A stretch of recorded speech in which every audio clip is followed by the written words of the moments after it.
So welcome everyone watching to the first episode of the Rising Tide Foundation podcast, where we're going to be making a practice of interviewing various experts, various analysts, and thought leaders from all over the world to discuss matters of history, of culture, of geopolitics, all with the idea of bringing in a better understanding of what makes each world's culture beautiful, great, worth preserving, and really something we want to look for. What is it that makes us all human, with a common human experience, with common aspirations, common hopes, which we find in every culture which is existent on the earth today. One of the big problems today is ignorance, and we know that we have probably the most disastrous set of diplomatic bridges which has been burnt in recent weeks and months, which is really leading to a danger of major confrontation that could get very ugly very quickly between the East and West. The reason why this has been permitted to happen largely has to do with the anti-China sentiment, which has become really pervasive across the entire West. A lot of this is based on a susceptibility to slanders, to false narratives, false mythologies about what China is. And the reason why a lot of good people find themselves susceptible to a lot of this slander, and also giving their consent to military policies that could destroy the world, is because they just don't know. They don't know about the truer full dimensions of the beauty of Asia. So that's why we're so pleased that our friend, our colleague, Jeff Brown, who we've known him for a few years, and Jeff is a prolific writer. He's written several books. He's a writer who runs regular columns on the Greenville Post, on the Saker, on many other journals. He's featured on various media outlets as well. Press TV just is one of amongst many. And he's a prolific interviewer with a very, very amazing oasis of ideas that are presented in this desert on the internet of ignorance. And this oasis is called China Rising Radio Sinoland. This is something which I don't know anybody but Jeff who is able to maintain such an array of constant streams of interviews of experts, of analysts, of historians, and of writers and researchers and diplomats from around the world, constantly to just educate everybody around what is the nature of our history and geopolitics, especially all things China. So most recently, Jeff has written a book, the big red book on China, Chinese history, culture, and revolution, which Cynthia and I have had the pleasure of reading together over the past weeks. So we formulated some questions, and Jeff and Cynthia, I'm going to have you guys take the lead right now. And Cynthia, I think you have a question you want to throw at Jeff. Sure. Jeff, you've lived an incredibly interesting life, and I think it would be a really great introduction for people who haven't already had the pleasure of getting to know you. If you could speak a little bit about your life experience living in various parts of the world and how this has influenced where you find yourself today and how you place the focus and purpose of your work. Well, first off, thank you very, very much for doing this. Of course, you know, you talk about experts and great researchers and writers. I've interviewed both of you on China Rising Radio Sinoland, and you all are doing really, really terrific work. So thank you for having me on. I think it's worth kind of going through what my international career, because I think it is a cautionary tale about what Westerners have to go through in order to really find out the truth about the past, the present, and the future. Because on paper, if you look at my CV and all that I've done overseas, you go, wow, what a great career, you know, he's really done a lot, you know. But it wasn't until, in retrospect, you know, when we moved back to China in 2010 that I realized how wrong I was before that time. And so, you know, I 76 to 78, I learned fluent Portuguese and went to Brazil and, you know, thought I was a real, you know, of course, luckily it didn't work. I wanted to be a farmer down there. And then 1980 to 82, I joined the Peace Corps, the American Peace Corps, John F. Kennedy. I lived and worked with peasants and farmers in the mountains of Tunisia. Lived a very simple life, volunteered. And then from 82 to 90, I had a corporate career all over Africa and the Middle East. And I learned French. And of course, I learned fluent Arabic. And then in 1990, I got married in 88 to my wife. And then in 1990 to 1997, we moved to China, where I learned fluent Chinese, and I had a wonderful corporate career. And at the end of it all, I had traveled to 88 countries. And so, I really thought I was like really cosmopolitan, and I really thought I really knew what was going on in the world. And I was a good liberal. I subscribed to the Nation magazine and In These Times, and I read, the International Herald Tribune, and The Economist. I really thought I was a really smart guy. I really thought I had the experience, really wonderful experience. But it wasn't until, we moved back, we went to China, we went to France for 5 years, and we're entrepreneurs. We had a retail store. And we went back to the United States from 97 to 2001 to 2010. And, that was a real wake-up call. We saw, I saw so much poverty, and I saw so much misery in the United States. And I saw infrastructure just imploding. And then, so I call that my, Bush-Obama world. And unfortunately, my wife and I got caught up in what I call the rape of the 99% in 2008. We were in real estate. We lost everything, had a really ugly bankruptcy. And that's what drove us back to China in 2010. And when I got off the airplane in China in 2010, and I saw what had happened in the last 14 years after we left, I was absolutely just stunned. I couldn't believe what I was seeing. It was unbelievable. Quonset Hut Airport in Beijing in 1997. And now it was like, this beautiful, of course, now they even have a bigger airport, but they had the beautiful Beijing airport. There was so much cognitive dissonance because I was so full of myself up to that time. I was so inculcated with what I later described as the Western racist paradigm, that, we are so, we're morally superior, we're spiritually superior, we're intellectually superior, we're technologically superior, we've got all the answers, we know what's best for you. And so for all the people I knew from back in Africa and the Middle East and China up to 1997, I apologize because I was a jerk. I mean, I was a complete and total, elitist, Western, snob. And I'm embarrassed. I'm really embarrassed. And so I spoke fluent Chinese, read and write fluent Chinese. And I probably really upset thousands of people because I traveled all over the country because I was in agriculture.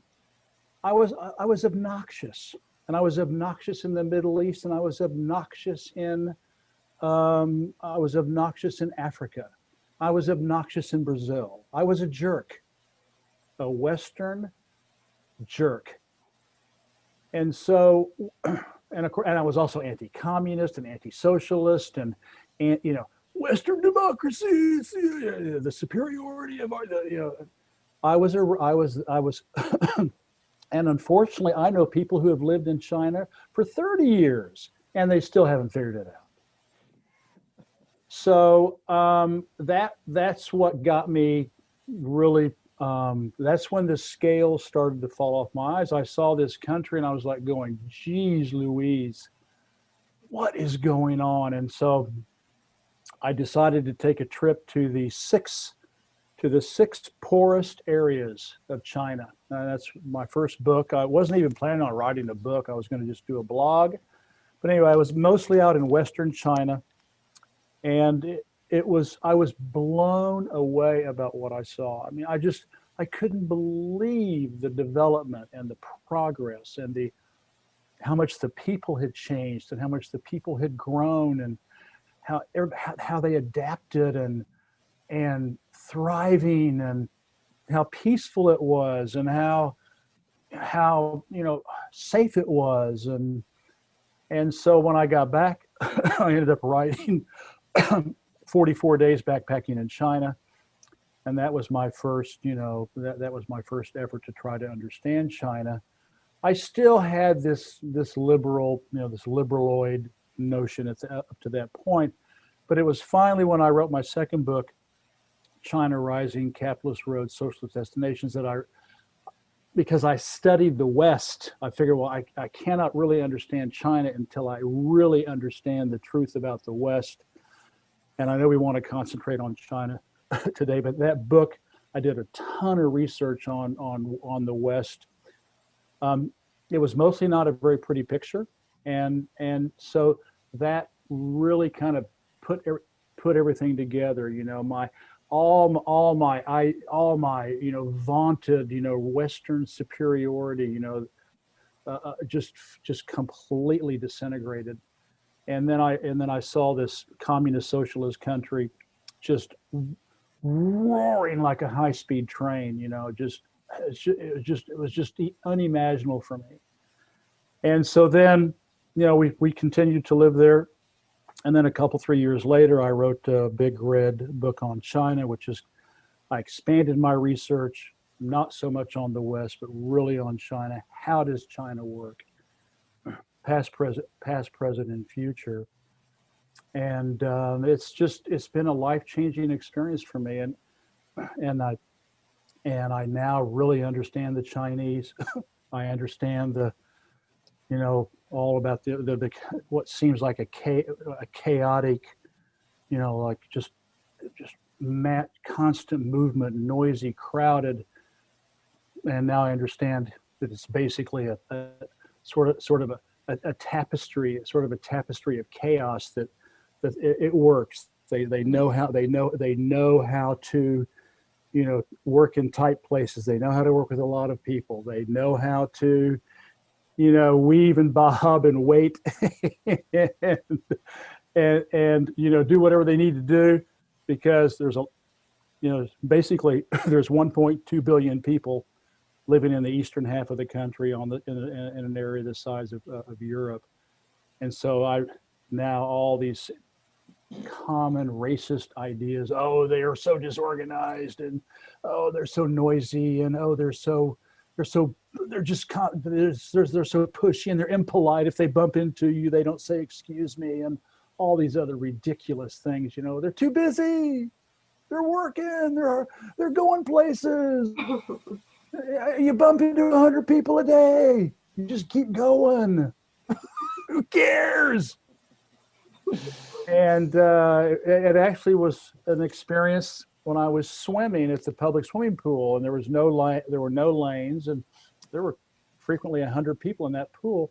And I all of a sudden I realized, well, because they're just going in different directions, and clockwise and counterclockwise and horizontally and vertically and diagonally, and because of that, and they just weave and bob, and no one worries about anything. And if you bump into somebody, you just keep going. It was then that I realized, well, because of that, 100 people can be in this pool and it works.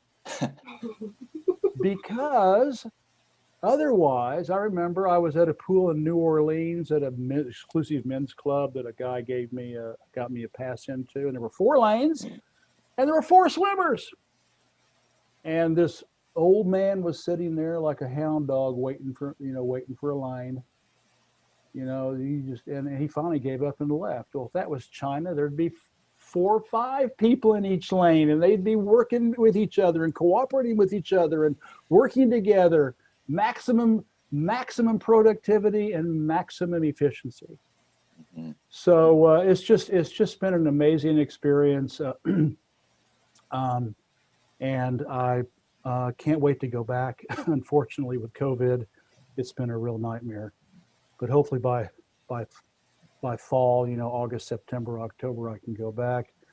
I've been to almost every province, but in China, but I would like to go back and start traveling there again, because it's absolutely, as I always like to say, the greatest show on earth. So here I am. Great. No, that's wonderful. And I mean, I think you always get to know the most about somebody based upon their transformations. That was really wonderful and generous of you to go through that experience of your own maturization and self-awareness. Oh yeah. Especially when conflicting with the ugly realities that a lot of us are not privy to. I mean, some things are just sitting in front of our faces, and we just don't see it because of other various cultural dynamics that we're influenced by, that we're not even fully aware in our conscious. And our friend, we have a friend who's he was a Chinese student here in Canada for many years, and he would always go back to China once a year to visit his family, and he'd come back after a couple of weeks, and he would just say, nothing is moving. The roads are getting worse. There's no change happening in what I thought previously was the most developed society of the world. There's the bumpiest, worst roads. Bridges are collapsing. It's stagnant. Mm-hmm. And every time he goes back once a year to China, it was like a new nation he was walking into. It's the same airport. So yeah, no, it's absolutely stark. When we used to travel and leave China, like to go back to France or the United States for vacation, and I'm not kidding. We would be sitting there and we'd be going, was that building there before? Just like, was that skyscraper there before? I mean, there's just like, Shenzhen is building more skyscrapers than the entire United States, and that's just one city. Yeah, and right. so there's just this like high-speed train transformation going on in China that's just unbelievable. But anyway. Oh yeah. On the issue of history, because you're bringing up the importance of researching the deeper history of different societies that you want to understand, and in your book, the Big Red Book on China, Chinese History, Culture, and Revolution, which everyone should buy who's listening to this podcast, you start off with a summary overview of Chinese ancient history. Admiral Zheng He is very famous in China. He had made several incredible voyages from 1405 to 1433 along China's southern coastline and Africa's eastern coastline during the Ming Dynasty. That was 3 generations before Columbus. Now, could you say a few words on why these voyages were so incredible and how China interacted with different cultures it came into contact with for the first time? Yeah, it's really it's an amazing story, and it really paints an accurate picture about the real China and the real Chinese even today. His flotillas were absolutely massive, up to 300 ships, not 3, the Santa Maria and like Columbus, not 3 little ships, 300 ships, many times the size of 15th century European boats. Believe it or not, at least one of his flotillas, he traveled with up to 25,000 members in his 300 boat flotilla. These massively huge boats. That 25,000 people on the water at the same time, that was half the population of London at that time. Half the population of one of the biggest cities in Europe. I mean, Columbus's boats would have been okay for kitchen ships, to peel potatoes. That's about it. And military and technologically at that time in the early 1400s, China was centuries ahead of everywhere they traveled. I mean, they had chemical weapons and rocket propelled grenades, and guns and cannons and mines. They could float mines in the water. They were so far ahead of everywhere they went. It's just, it boggles the mind. They could have crushed everyone that they met in all those ports across southern Asia, the Arabian Peninsula, and the east coast of Africa. They could have crushed everybody like bugs. They could have marched. They could have marched across Africa and into Europe, and just wiped out Europe if they wanted to.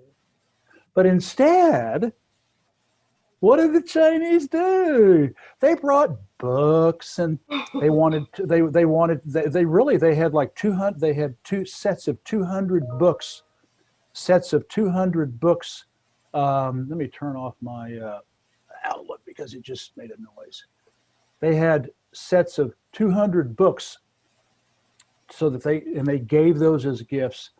They did trading. They exchanged technology. They practiced diplomacy. They left emissaries in all the ports, and they brought back ambassadors to China for cultural and scientific exchanges.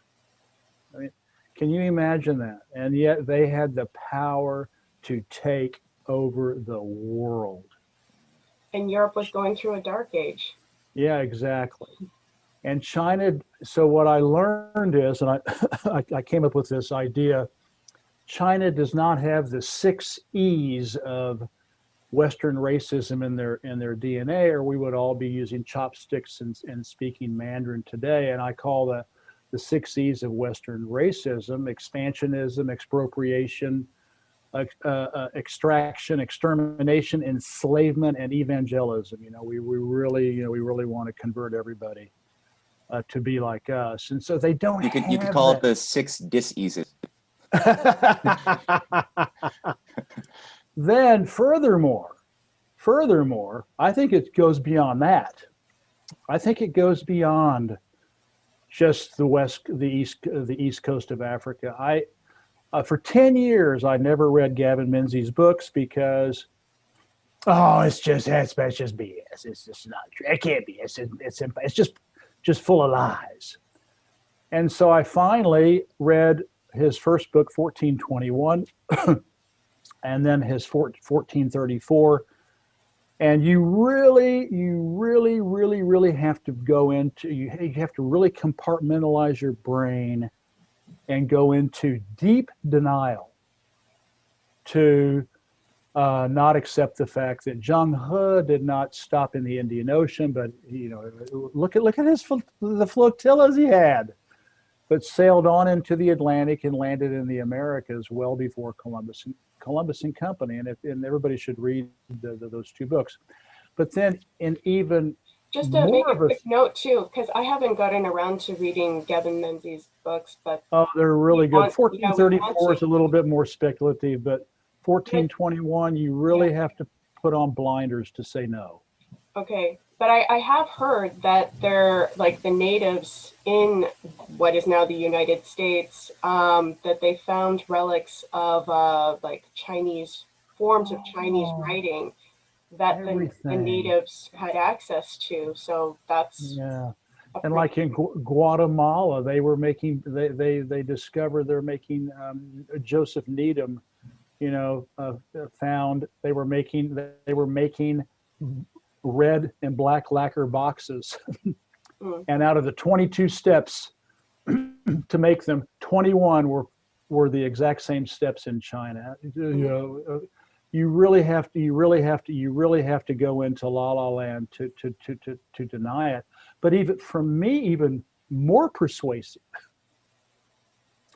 is Charlotte Harris Reese, and I got her 3 books, and the first one is Secret Maps of the Ancient World. And I mean, she convincingly shows that the Chinese were in the Americas back in 2200 BC. And this is based on everything from DNA to archaeology, to written Chinese documents, to maps. I mean, we don't have time to go into it, but I think the Chinese have been in the Americas way, way, way, way longer than we ever thought. And again, this is all part of also the idea. In fact, I even wrote about it when I was on the Tibetan plateau, what they call the Tibet to Pueblo connection. There's a lot, there's a lot of Asiatic traits especially among the West Coast Native Americans, a lot of Asiatic traits. But anyway, again, I think she's right. I mean, it's so overwhelming, the evidence that you read her 3 books and you're like going, my gosh. And again, if they were going to North America, 2,200 BC, if they had our Western DNA of expansionism and expropriation and extermination and extraction, etc., again, we would all be Chinese now, but we're not, because that is absolutely not in their DNA. So whether we just limit it to Zheng He, or we want to go out to Zheng He, going around the Cape of Good Hope over to the Americas, which I think he probably did for sure, and then Charlotte Harris Reese, going back even two millennia before Jesus Christ. It all proves that the Chinese do not have imperial ambitions. And so when people sit there and say, oh, well, when the America crashes, the Chinese are just going to be the same way. That's not true. I mean, after 5,000 years, are they going to change today? Just like magic? No, it's just not their way of doing business and conducting trade and diplomacy. So that's what I learned with Zheng He. Along that note, if you could, I mean, we're already talking about it, but China has been probably the most advanced civilization for most of the history of human existence, which I know is hard for some people to hear, but it was really only until the 1800s with the Opium War that China went through their century of humiliation. But I think it's really important for people to understand why China today is no different from the China that you've been describing in a more distant history, specifically because of this idea of upholding the heavenly mandate.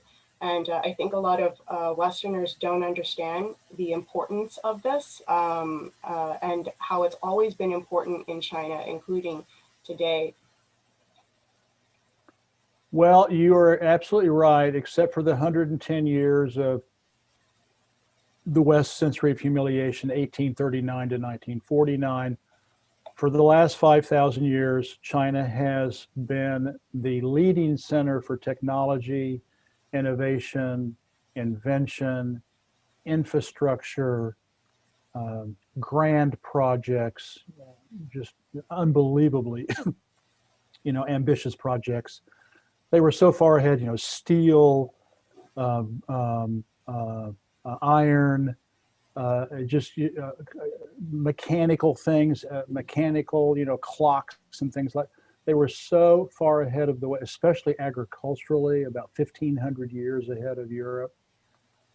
And it was not just China. And I do want to point this out, because this is also something. In 1839, China had 25% of the global GDP. By 1874, after the West completely, raped and pillaged it and got, a quarter of the people addicted to opiates, its global GDP fell to 6%, and it stayed that way until the 1950s. But it was India, also 1839. They also had 25% of the global GDP, And by the 1880s, it was down to 2%. So before European colonialism, China, India, and Africa, and Arabia all had advanced societies, economies, and technology. And so just to kind of put things in perspective, in 200 AD, at the height of the Roman Empire, China had 9 times the population and 6 times the land area of the Roman Empire. Wow. I mean, just let those numbers sink in. Rome declined from that point. You know, Western Roman Empire collapsed to, what was it, 1413 or whatever, and it managed to hang on until 1533, until the Germans finally killed them off.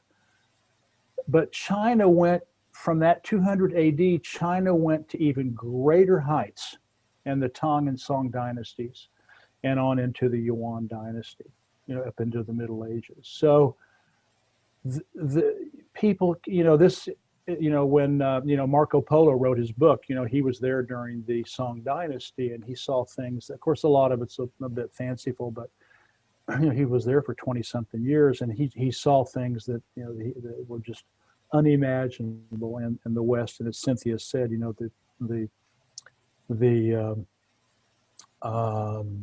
Europe was, you know, trying to crawl out of the Dark Ages.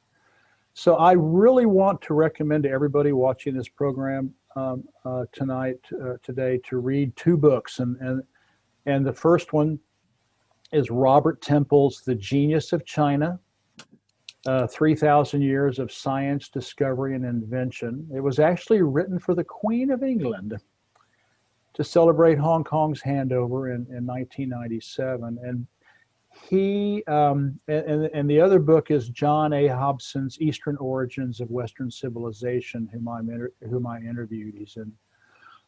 He's in England. Temple's book is based on Dr. Joseph Needham's monumental work on ancient China. And Needham conservatively estimated that no less than 60% of modern Western technology was taken directly from the Chinese. I mean, they just, you know, they just absorbed it.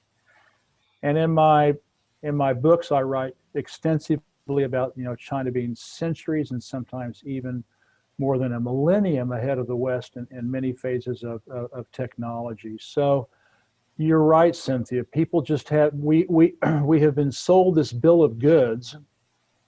We have been sold this bill of goods that, you know, that China is the sick man of Asia, and China, you know, is all they do is copycat, and no, it's not true. It's all just Western superiority propaganda. And let me tell you, this is a very interesting story where this Western superiority came from.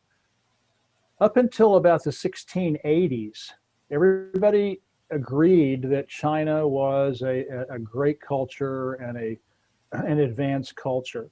And up until the 1680s, Western Enlightenment was infatuated with, you know, Confucianism, Taoism, Buddhism, you know, with philosophers as diverse as Voltaire and Gottfried Leibniz and Christian Wolff being big fans, and the latter two who heavily influenced Immanuel Kant. So Confucius, this Chinese philosophy, you know, the triangle of Confucianism, Taoism, and Buddhism, was a really important influence in Western Enlightenment in the first part of the 1600s.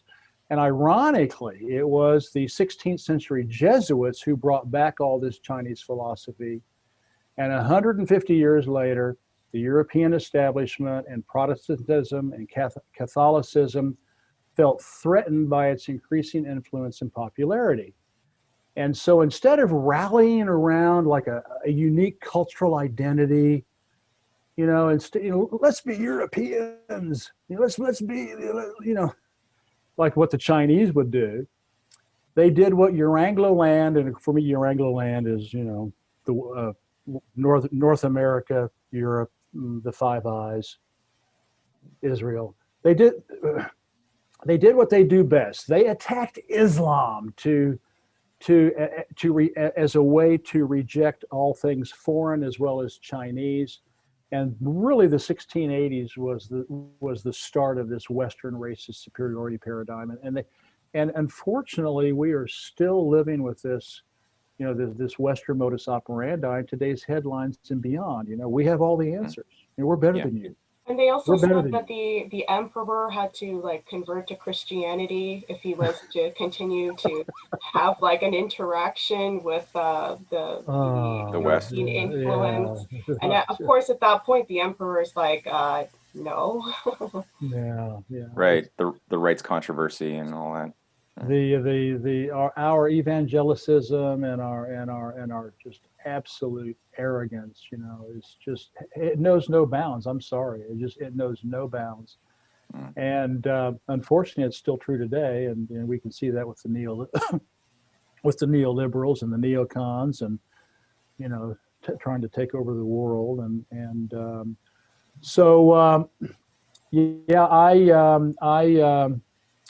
I found that, in fact, I learned that about the 1680s. That was from John Hobson when I read his book and interviewed him. So, yes, sir, and yes, ma'am.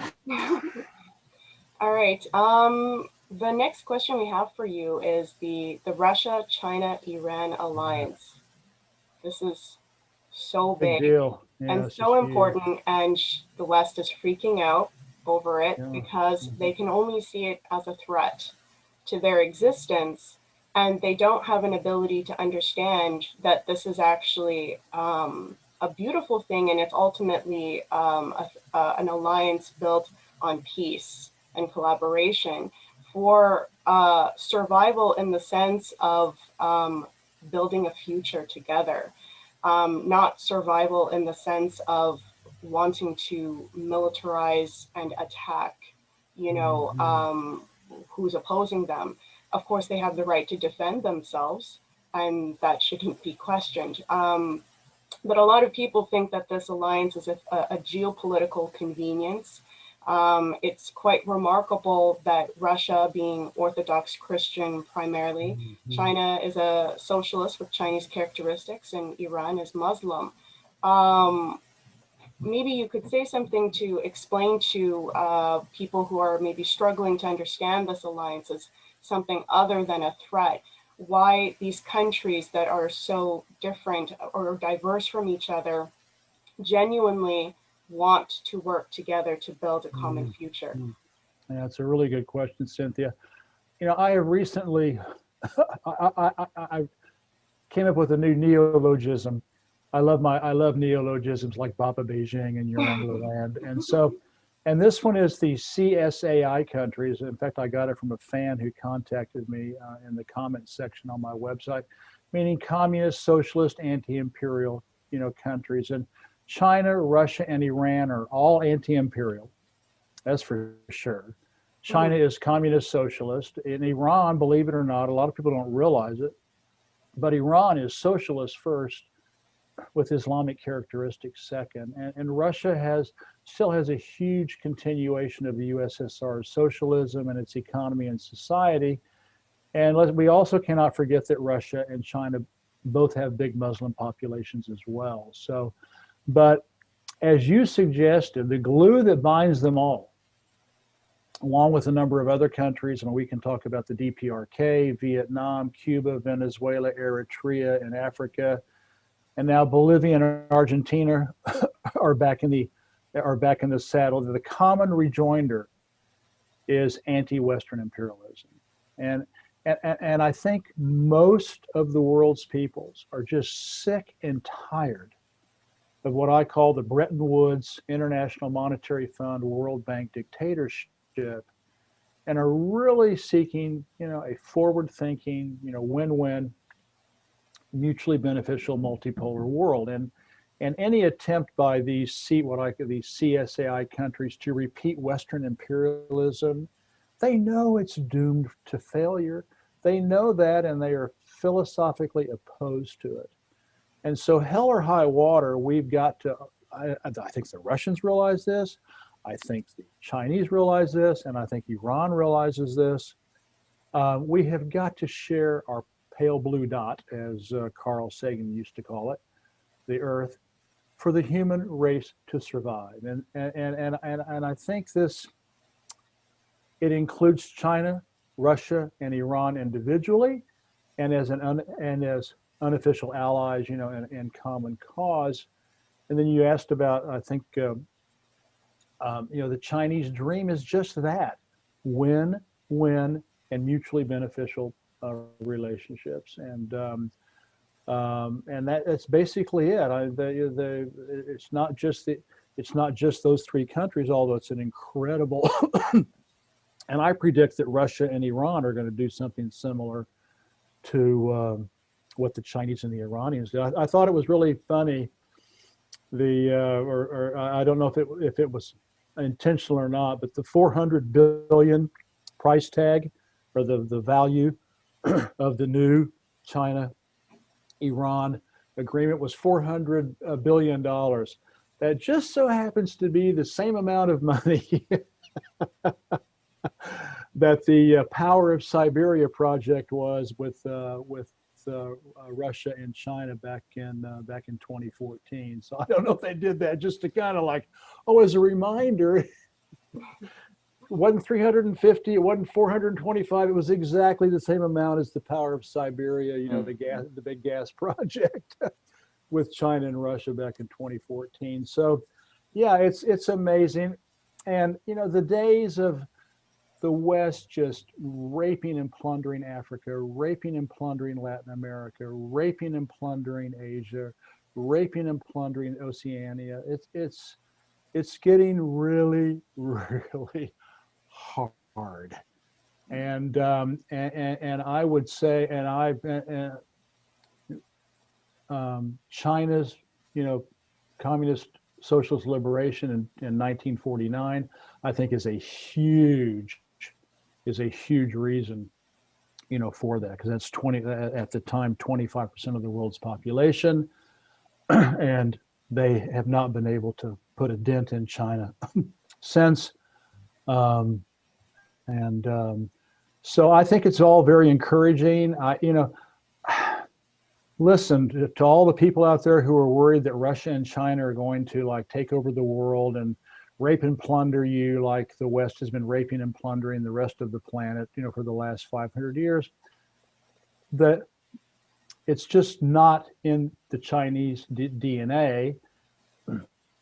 And no matter how, and let's just say, oh, well, okay, well, maybe not China, but what about Russia? You know, well, first off, Russia, except when they were, so the Soviet USSR, you know, fighting the United States and the West for geopolitical supremacy, Russia really hasn't shown any, you know, they expanded out, you know, into Western, into Eastern Asia, you know, Vladivostok and etc. But they haven't gone all around the world, you know, conquering entire countries and stuff. It's just, I don't think it's in their DNA either. Mm-hmm. And Iran just wants to take care of its own people.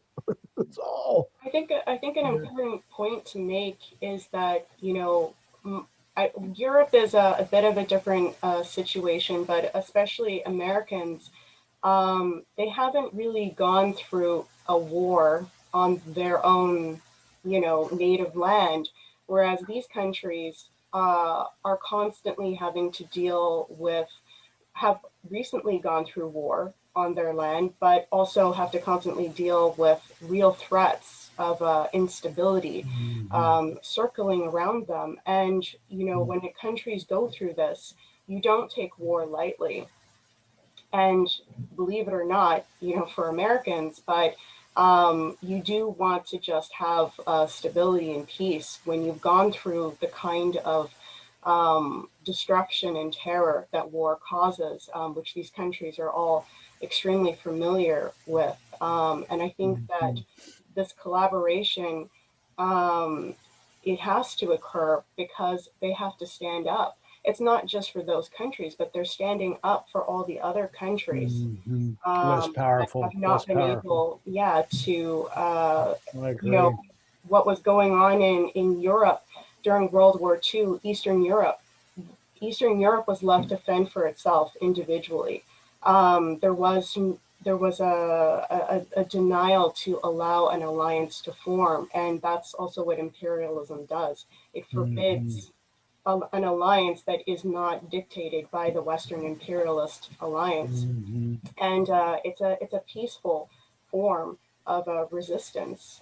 So it's really great that Russia, China, and Iran are doing this for the world. Really, the world is really, I think, seeing this, and they have hope now that possibly, the world will no longer go through this kind of horror that's been going on almost nonstop now for over 100 years. Absolutely. Let me just be a devil's advocate for the war in the war in North America, because if you're a Native American, Yeah. Might have a different opinion. yeah, war is very, very real. And Roxanne Dunbar Ortiz's book, Native Americans, history of North America. She said in 1607, when they landed in Jamestown, they started killing them and wiping them out, and they haven't stopped since. So I do want to recognize that for the victors, we haven't really had the majority population. We haven't really had a Syria with the War of 1812. Well, the Civil War was a bloody disaster. That was a lot of people died there. But you're right. We have not been invaded, and we have not had to fend off, a serious foreign force. There was the War of 1812, but but you're right. It's Americans have no concept of being occupied, again, unless you're Indian, Mexican, etc. But that's very, very true. Let's be positive for the Russia, China, Iranian alliance. Because it's just absolutely making it extremely difficult for Western neocons right now to try to break into it. Yeah, we've all seen these images online of Russia and China putting their nations so close to all of these NATO U.S. military bases. And it's just shocking, right? You can only imagine if Europe or the United States had to deal with Chinese and U.S. military bases surrounding them, how would they react? It would be a very different world. Yeah. And we're only shown the one aspect of, yes, China and Russia have military preparations, so does Iran, yes, but we're being fed in our media as if these are aggressive, offensive operations, whereas take the context as a whole into your mind, and these are entirely defensive, reactionary. They don't want this. So I think that this whole idea is very, very important. And the idea of this actually gets at my question that I want to throw at you now. Again, with a little bit of some historical twist, China's currently going through a certain revival of a 1920 development strategy put forth by the founding father of the Republic of China, the great revolutionary Sun Yat-sen. Forgive me if my pronunciation is bad to all of the Chinese speakers out there. I never say anything. But many people don't know that Sun Yat-sen was not only, obviously, yes, he was the guiding light behind the 1911 revolution that established a republic, overthrew the dynastic system, but also is the 1920 author of a thorough development strategy that he authored called the International Development of China, with rail, ports, all sorts of incredible development, much of which has blossomed under the form of the Belt and Road Initiative. And you make a point in your book that, and it's very provocative, especially for a Western audience, that Sun Yat-sen had understood and adopted certain communist teachings because he was, as you say, a true follower of the teachings of Jesus Christ. And again, for many Westerners thinking about China, this is a bit of a mind blower. Now, I'd like you to further elaborate a little bit on this, why Sun Yat-sen would not see a contradiction between the teachings of Christ and the teachings of communism. And if you can, if you could also say a few words on how Abraham Lincoln also inspired Sun Yat-sen. We've got pictures of Lincoln and Sun Yat-sen on these I've read World your War II articles. stamps. Yeah. I've read your articles on the Rising Tide Foundation about that. So, well, yeah, for me, you know, it's glossed over in the West, but Jesus's teachings were very communistic. I mean, in the sense of sharing the commonwealth and economic equality. I mean, the reason he was killed is because he attacked the equivalent of the 1% of his times by throwing the bankers out of the temples. I mean, they couldn't this upstart revolutionary. I mean, he was basically a revolutionary of his time, and it was top to bottom redistribution of wealth, and so he had to go. So I always say that Jesus was a communist, even though it really upsets people in the West. But Sun Yat-sen, he converted to Christianity and he was a westernized elite. I mean, there's no doubt about that. Nonetheless, his three principles of the people that he wrote, which was basically the platform for the Kuomintang, for his Kuomintang, was rejecting foreign domination was number one, which is also, a very, very Christian, stand up, stand up for your people. Number two, people's rights, the people's rights. And number three, communitarianism, which is a sort of a variant of communism without all the politics. I mean, those are not only New Testament, but they're really communist too. And Sun's GMD party was avowedly, this is something that again has all just been kind of flushed down the historical toilet, but was avowedly communist. I mean, they worked closely with the Communist International. I mean, and this continued until his untimely death in 1925, and when unfortunately his gangster fascist successor Chiang Kai-shek took over. So he invited the Communist International to come in to China and completely revamp the GMDs, their whole policies, etc. So he was definitely in the communist camp. I mean, there's no doubt about that. You all are the experts on Lincoln. I mean, I've read your some of your pieces about Lincoln, and I'll let maybe you all can explain, Lincoln and Sun Yat-sen. But clearly, Sun wasn't about Christian, he wasn't about communist, and for me, the commonality between the two are very clear. So please tell us about Lincoln and Sun Yat-sen. One of you.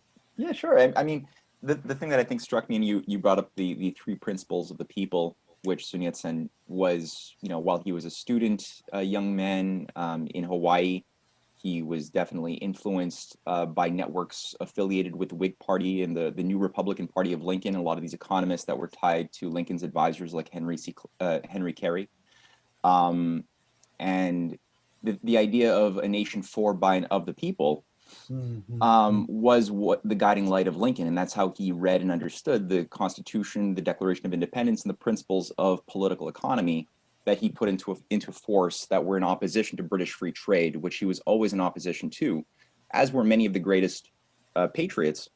And this involved things like the utilization of protective tariffs, protectionism, the investments into long-term projects like the Transcontinental Railway. So the idea that money had to obey the needs of the nation and the general welfare, as well as support the needs of the individual citizens. So that was sort of the idea of natural law, or that Lincoln, many of the leading figures of the 19th century America, before the communist versus capitalist sort of schism really took over in the 20th century, especially with the Cold War, that was really the understanding that you had this anti-imperial form of political economy and an imperial form. And, you know, they didn't have the words so much in practice at the time, like communism, socialism, capitalism. Those were not things. It was like imperialism or anti-imperialism.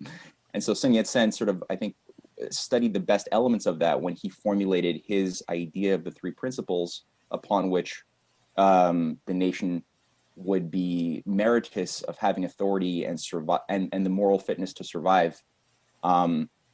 And I think his development strategies, he was very, very clear that the idea of industrializing, having very, you know, 10, 20-year projects defining your investments. I mean, yeah, it was very, very much synergistic with both what the best of the US was before it started taking more of an imperial turn, unfortunately, and that's probably the topic for another podcast. And also much more in synergy with the best elements of socialism as we see expressed today under China's leadership of the BRI. For sure. Yeah. Thank you for that. I did not know all the details about that with Lincoln and Sun Yat-sen. Yeah, it's too bad. He was hunkered down in Guangzhou, in Guangdong, in the southern part of the country. He just could not face up to the warlords to the north, and he struggled. He was very visionary. He was a brilliant person, but you know, to be a revolutionary and make changes takes extraordinary. It's a rare talent. Yeah. And he just didn't have. He just didn't. I mean, he had all the ideas, and I said that in the book. He was a wonderful person, a wonderful leader. He just didn't have the moxie to take on the warlords, and then unfortunately, you know, he got gallbladder cancer and died in 1925. So, and we'll never know. We'll never know at this point. But that's why he is adopted by both the communists and the Kuomintang with Chiang Kai-shek. Well, I think you know, when you know about Sun Yat-sen, you know about his past, and you know about the founding of the GMD being much, you know, being very communist. I think, you know, of course, Chiang Kai-shek and his merry band of gangsters had to adopt him, you know, when they for Taiwan. But he is officially, you know, the father of the People's Republic of China, or maybe not the father, but you know, the inspiration, precursor, the precursor, and then of course the, you know, Taiwan and Chiang Kai-shek adopted him, you know, as sort of like the founding father of the Republic of China. So yeah, interesting guy. Plus, then you have the element too of Western intelligence operations throughout the 20th century, with their fingers all over China as well. So you don't just have the internal dynamics that Sun Yat-sen was dealing with, but you also have these foreign manipulations, which are very sophisticated. So it's a very complex process of history. Yeah. All right, just a quick follow up on that. I'd like you to maybe explain in a few words how China's government actually functions practically a little bit. And that's a big thing to ask. So let me just clarify that a bit. Why is it that despite the Chinese people not specifically voting for their president directly, they do still have a voice, arguably stronger of a voice than many things that we see in the democratic Western system, through the constant polling of its people's complaints? And if you could also explain how Xi earned his position as president of China, since this is very mystified for a lot of Westerners.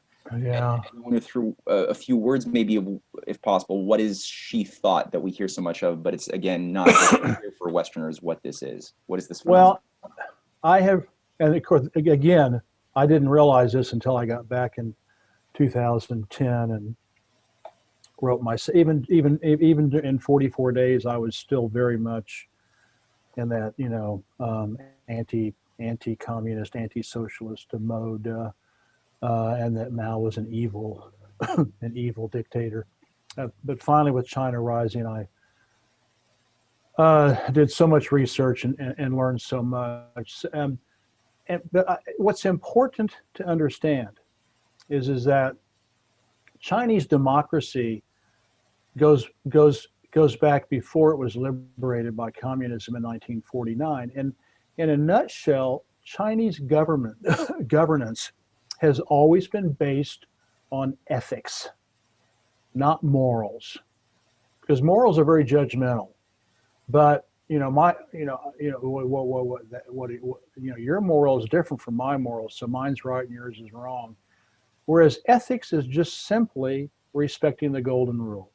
Do not do unto others what you do not want done to you. And that is basically the foundation of Chinese government.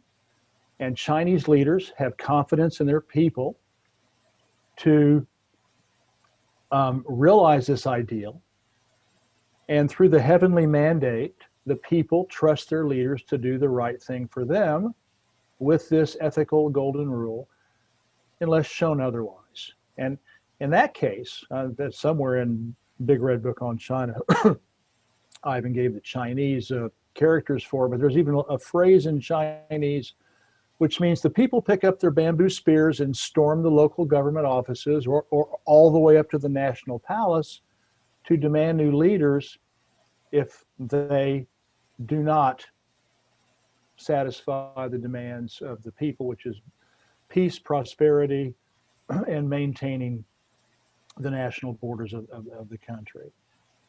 This has been really going not on. so different from the United States concept either of the government of the people, by the people, for the people, that the people should overthrow the government if they're not upholding justice. Absolutely, you're absolutely right. Not that we're advocating overthrowing the government right now, just to be clear for anybody listening, what read to that. And furthermore, Mao adopted a lot of ancient practices. Leaders were expected, this has been going on for thousands of years, leaders were expected to send out official representatives whatever territory they controlled and governed, they were expected to send out official representatives and incognito agents across the land to go into bars and hotels and restaurants and farms and villages to hear the grievances and check the reality on the ground.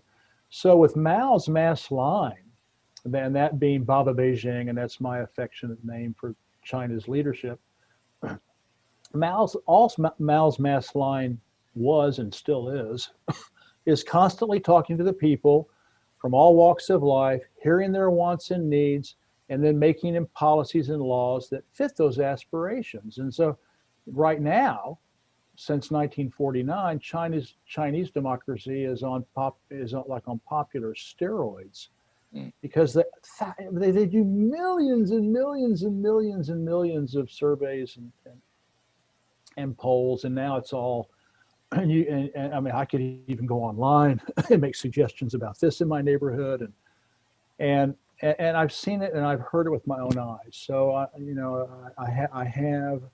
I have the experience to know. And so as far as elections are concerned, the PRC practices local direct democracy and then indirect democracy at the county, provincial, and national levels. And so first, China has local village community elections every 3 years in almost 1 million locales around the country, and including my neighborhood. I can sit there and see the candidates posted, et cetera, in my neighborhood. Interestingly, 2/3 of them are not members of the CPC. And so most of the local people and these local committees, town committees, village committees, neighborhood committees, et cetera, they 2/3 of them are not even CPC members. And so at this point, it becomes indirect. These local governments, and in our neighborhood, we had, a picture of the representative for our little, block of apartments, and, mobile phone number, where to go to, to talk to them, where to go to, about their background, who they are, what they do, are they a teacher or whatever. I've seen that all over China. These local governments, these town committees and village committees, neighborhood committees, they vote for their county governments. Then this latter, in turn, vote for the provincial legislature, the committees, and the provincial units vote for the National People's Congress in Beijing, 3,000 members. And again, I'd like to point out that 1/3 of them are not CPC members. So in fact, compared to most Western states, Chinese people's legislative representation is much more diverse. And with its parallel executive branch, you may have heard of the Chinese People's Political Consultative Conference, the CPPCC. It's a mouthful. And that covers just about every lobby group in the country, from unions to farmers to business people, small business people, women's groups. I mean, I think I list them in the and Big Red Book on China. And while this is all going on, remember, at all these levels, Mao's mass line is in full swing, something I experience daily when living with the Chinese and traveling all over the country. I mean, there's just notices up in, we want to interview middle-aged women, blah, blah, blah, blah, blah, about, we want to interview, people, about, breast exams, or we want to interview people about garbage collection, or we want to talk to people about what you think about, the look of our neighborhood, et cetera. So, but now here is something also that Westerners do not want to acknowledge. Just like in the West, where the unwritten rule is no one is going to be elected who threatens Western capitalism, Baba Beijing draws the line on no one trying to overthrow the people's communist socialist way of life. That's all. But it's no different than in the West. They're not going to let some fire-breathing, communist become president of the United States. It will never happen. They'll kill him before he ever even gets near it. So now that's the legislative part. For the executive branch, Xi Jinping, it's very similar. They're all elected, but the National People's Congress, these 3,000 elected members, they vote for the 300-person Central Committee, which is, so it's like a pyramid. And so this is where they do a lot of discussion, a lot of policy, a lot of debate, etc. Then the Central Committee votes for the 25-member Politburo. So now we're like to the 25 most powerful people in the Chinese government, and which in turn elects a 6 to 9 member. It just depends on which what period in since 19, it's been 6 to 9 members, the Politburo Standing Committee. So these 6 to 9 members, I think in Xi's it's 7 or 8, but this is like the most powerful people in terms of directing the country. And it is this standing committee that elects the president, who is today Xi Jinping. So he was elected after this rigorous, meritocracy, all the way from the village level up to the National People's Congress, the Central Committee, the Politburo, all the way up to the Standing Committee. And all of these, and after these consultations, so when Xi became president, then after all these consultations, the President Xi nominated the premier, and which is Li Keqiang. And so he is then, so President Xi recommends Li Keqiang, and it's an up or down vote. Either it's yes or no, and if it were no, he'd have to find somebody else. But that's not going to happen in China because they spend months and months and months, going through this rigorous, selection process of meritocracy. And with Xi, the premier has been Li Keqiang. He's often overlooked, and he oversees the country's executive branch and the CPPCC. And for me, he is easily one of the world's most experienced, most effective executive leaders. And I mean, you take Xi and Li together. I mean, they are an unbeatable dynamic duo. I mean, they really represent the interests of China's 99%. So, that's how it works, in very, very, very, very general terms. Yeah, that's super useful because I mean, as well, a lot of people are aware that in the West, which likes to celebrate itself as being wonderfully superior because of our democratic institutions, it's well known that there's such demoralization that you're lucky to get 35% voter turnout in most Western elections, including here in Canada or the United States. And if you poll most people, they don't really think, they think it's popularly understood that corporate interests, other private interests, dominate policymaking, and it's not the will of the people. The disenchantment level is very, very as high as it's ever been.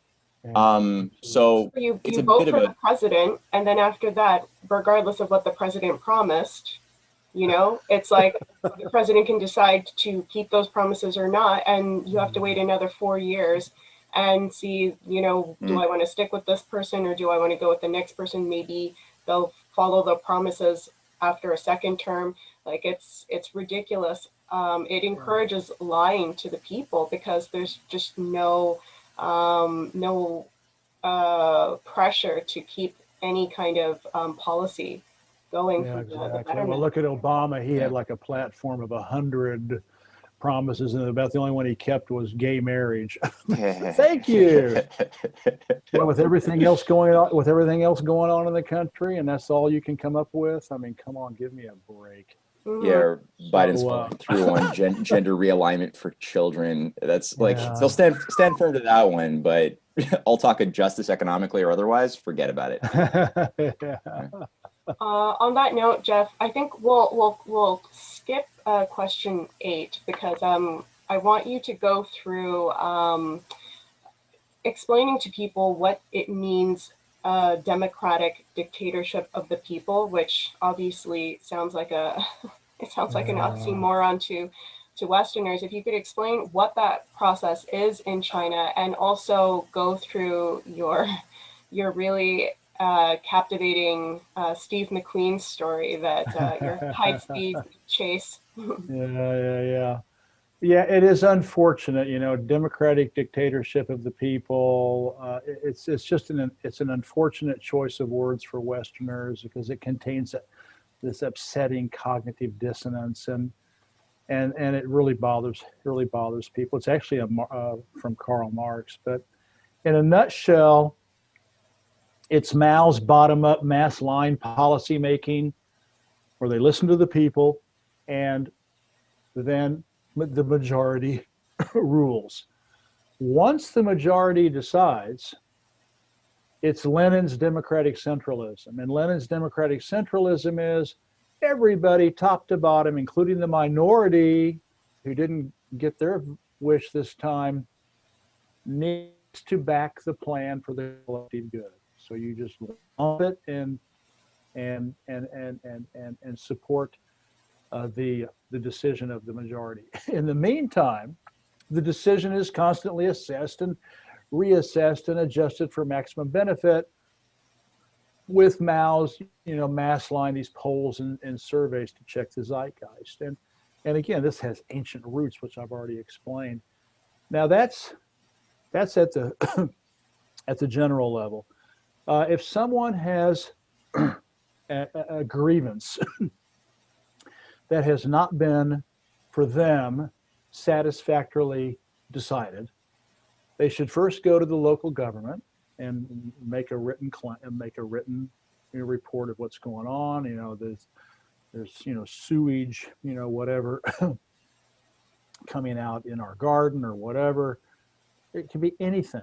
You know, someone who was illegally, who they thought was unjustly arrested, or it could be just one of 1,000 different things.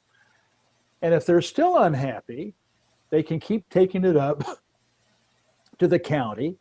And then if the county does not offer satisfactory advice, counsel, they can go to the provincial capital, and even the national legislative and executive levels with the CPP, CC, the executive, and then also the National People's Congress. Every time the NPC meets, and every time the CPPCC meets in Beijing, there's always a bunch of people who feel like they have really been badly treated and are looking for relief. And then for groups who feel wrong, this is something that just blows Westerners away. China has 300 to 500 public protests a day all over the country. It might be 2 people, it might be 200, it can even be up to a couple thousand. You know, if it's a really like a factory, you know, polluting and, you know, destroying a river or whatever. These protests can get very big. Of course, Baba Beijing wants to keep it local, but they don't want it to, you know, spread and destabilize the society and upset the economy. But Baba Beijing actually likes these protests because it exposes bad governance, malfeasance, corruption. And I've seen protests on a number of occasions myself. I mean, I've seen them. Hi, you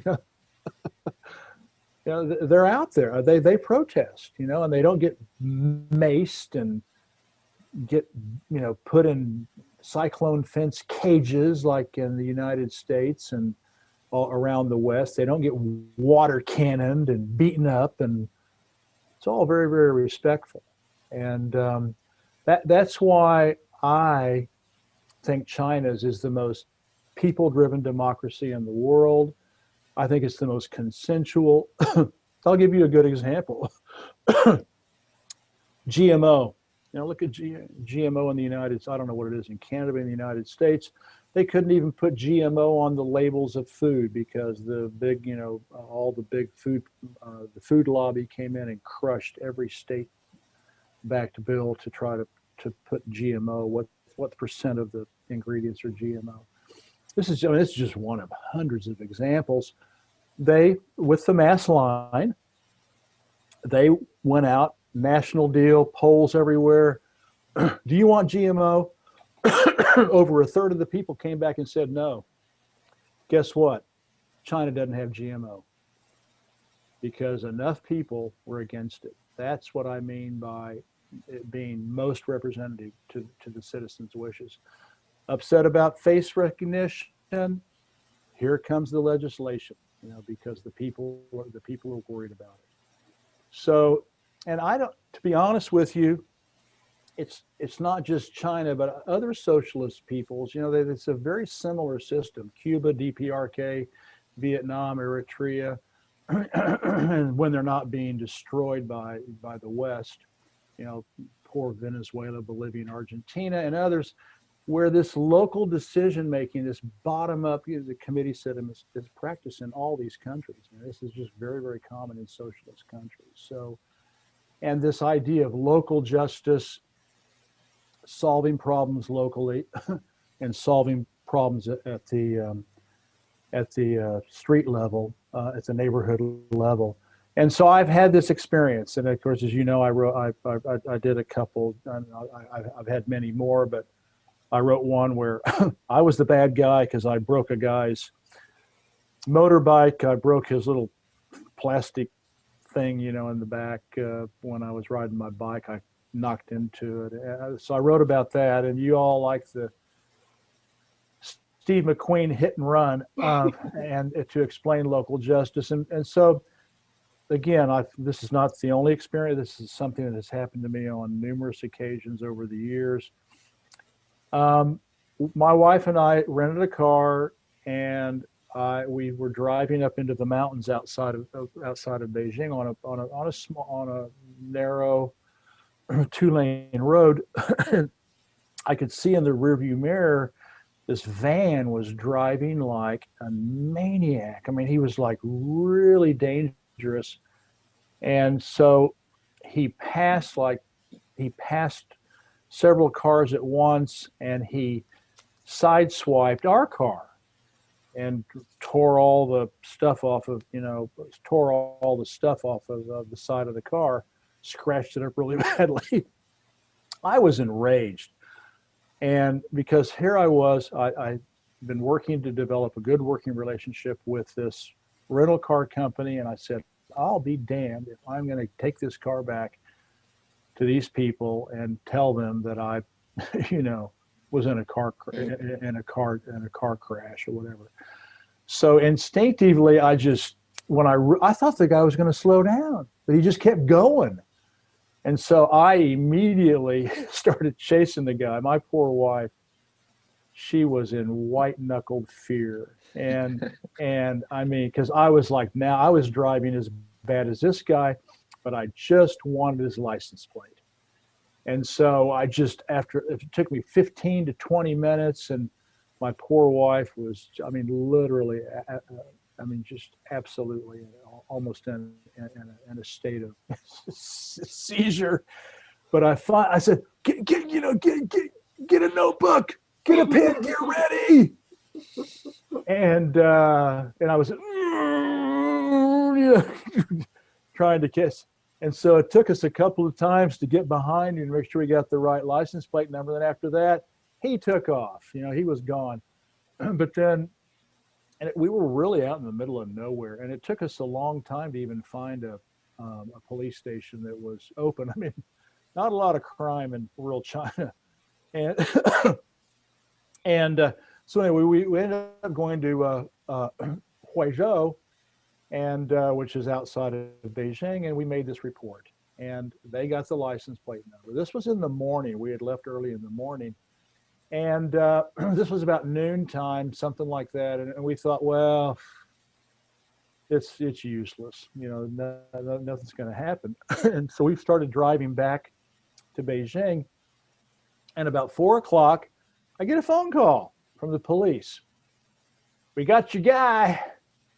Come on into the Huizhou police station. We were like, what? So we turned around, went back to Huizhou, because we had already started going back to Beijing. And we pulled up, and the captain was just like, just grinning like a Cheshire cat. He was so happy. He said, well, there they are. And he showed us the van, and he said, is this the van? I said, yeah, that's the license plate, etc. I took pictures he said, take pictures of the car, take pictures of your car, before we go inside. So we all go inside, and the captain said, well, there were 3 of them. There was an older guy who maybe have been the driver, and he forced the kid and his girlfriend to take the heat. But anyway, here we are. All of a sudden, the captain goes, okay, go in this room. And so the 3 culprits and my wife and I are sitting there, and the captain says, what do y'all figure out what you want to do? And he just closes the door. We're sitting there like, and so, can you imagine this in the United States or Canada? I don't know about Canada, but and so these 3 people were trying to butter us up by offering to order takeaway and all this other stuff. We said, no. And so this is very Chinese. They said, well, how much do you want to make this right? I had no idea. And so I got the idea to send the photos of the car damage. I originally started out like 3,000 RMB, which would have been about 500 US, because car repair, body shop repair in the States is really, really expensive. And also you know, I kind of feigned just to make sure that it, you know, I kind of feigned like I had a twinge in my back and I needed to go see the doctor, because that way, since there's personal injury, then they would take it a lot more seriously. So anyway, I sent the photos by WeChat to the car company, and I couldn't believe it. They came back with like 900 uh, renminbi, about 150 bucks. And also, you wanted to take the car to the dealer directly to have it assessed, and the cop was like, "No, no, no, we settled right here, right now." We're gonna do it right now. Yeah, find out how much do you want. So anyway, he said not, and so then I said, well, if I go to the doctor and get an X-ray and all that, I think I maybe added. Anyway, it ended up being like 1,200 renminbi, about 200 bucks. And so then, then they go, oh, okay, 1,200 renminbi. We don't have that. So they had to sheepishly call their parents, who put money into their account. The cops kept his ID, national ID. He went to the ATM across the street, got the 1,200 renminbi, and paid us. And then we signed this deal. You know, this has now been resolved. You know, no lawyers, no judges. This is local. This is local justice in China. Yeah. The cop was just like, he was elated because he had done his good deed of the day. So they gave us the money, and we drove back. What was really interesting is that those three guys, the older guy and then the young couple, that car was impounded for 6 months. So that car for that family was gone for 6 months, and the kid who was driving lost his license for a year, and that was all decided right there. Mm-hmm. So that car went into impound for 6 months. Mm-hmm. Wow. And so what was really amazing, it would, by this time, it was about 9 o'clock at night. So we're getting in our car driving off, and these poor saps are walking to the bus station. And they're a long way from home. You know, Huizhou is not close, and so they probably got home at 2 or 3 in the morning. So anyway, but this kind of stuff goes on all the time. I mean, you just see. I would be riding my bike around town, and you could just see these clots of people. Something happened. Someone ran into somebody. Somebody, you know, hurt somebody. It even happened in our parking lot where we were involved in, where somebody, you know, scratched my friend's car, and we had, it was just, you couldn't believe it. It was like you know, 20 people watching what's going on, but it's decided right there. Mm-hmm. After my Steve McQueen chase, that's how it ended up. I got back. I handed the car company 900 euros. They were so happy, and because they didn't have to make an insurance claim, and then I got, you know, whatever it was, 300 renminbi, and never went to the doctor. And I thought, well, you know what, that kind of just makes up for a crappy day, what those people caused us. So anyway. Mm-hmm. Yeah, no, that's a real execution of justice in a very visceral way. That's part of just the culture. And like you said, the idea of just these little citizen juries forming whenever a dispute happens, and there's a real urgency to settle and execute some principle of justice on the spot, as just a regular way of life, right? It's not formalized or anything, but you can't imagine something like that really happening in the West. So it's a fun experiment to think about. Yeah, call my lawyer. Yeah, exactly. Oh my God. So yeah, the next question, I think we're going to veer towards the end of this really amazing interview. I've got a question. I'm sure Cynthia has a last question as well, to sort of bring us up to date in the current geopolitical environment that we're living in right now.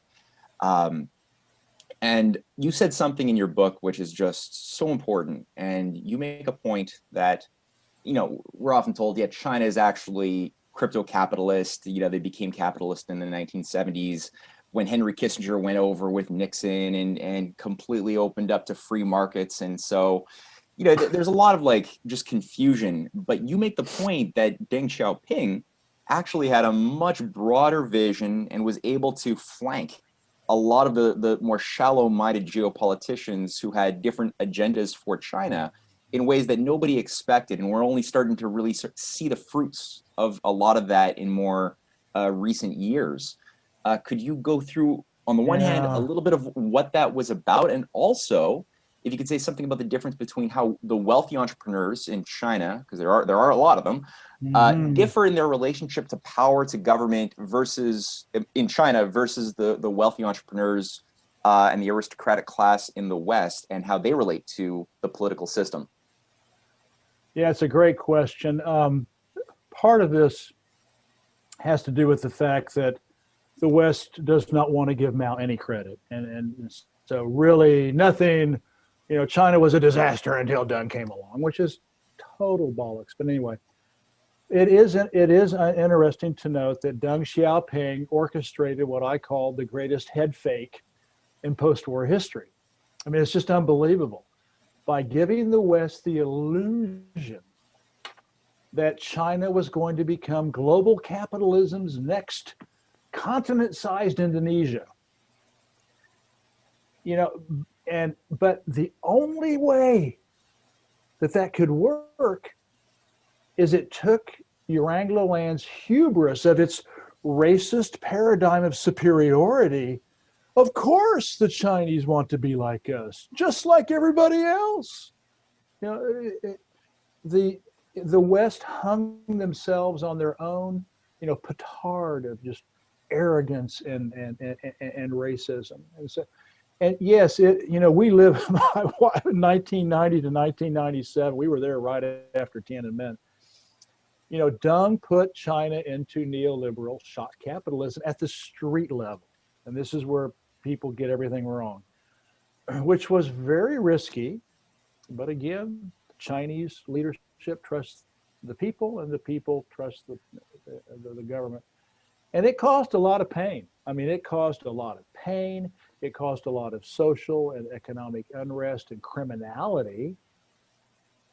When we were there, it was not a safe place. I mean, we were kind of exonerated as foreigners. But for the Chinese, that's why they back in the 80s they restored the death penalty and executed tens of thousands of people, because it had just literally run amok with just this street level capitalism, hustlers, grifters. I thought, what was it I put in the book? I can't remember. Johnny. Anyway, it was wild, and this is what culminated in the people's protests in Tiananmen in 1989. And they were sick of these policies. The corruption and the pricing and the inflation and everything else that was going on. This was the root of Tiananmen. But again, this gets back to China's ancient and communist people's democracy. The people got fed up. They had these huge protests, and the government pulled back. They calmed things down. But to keep the economy going, we lived through, from 1990 to 1997, we lived through what I call Deng's, wild East buckaroo days. I mean, it was totally insane at the street and business level. And as I pointed out, it was like a Nat King Cole, five pack a day, nicotine habit. You knew it was bad for you. You knew this was not healthy, but you just couldn't get enough of it, And I was in business. I mean, I was a businessman back then.